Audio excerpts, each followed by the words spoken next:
దివ్యమైన శరీరం కలిగిన వాళ్ళు. ఇప్పుడు స్వర్గంలో ఉండేటటువంటి ఇంద్రాది దేవతలు ఎవరు కూడా దేవుళ్ళు కాదు. ఆ దేవతలందరినీ దేవుడు అనరు.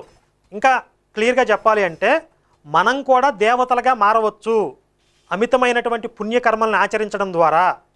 ఈ మానవ జన్మ తర్వాత మనకి కూడా దివ్యమైన శరీరం లభిస్తుంది, దేవతా జన్మలు పొందుతాము. మళ్ళీ ఆ పుణ్యం క్షీణించిపోయిన తర్వాత మళ్ళీ భూలోకానికి వచ్చి పడతాము.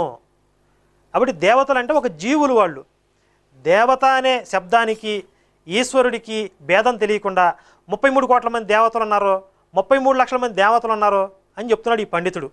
చాలామంది క్రైస్తవులకి కొంతమంది హిందువులకి కూడా అర్థం కాని విషయం ఏంటంటే హిందుత్వంలో ఈశ్వరుడు ఒక్కడే ఉంటాడు.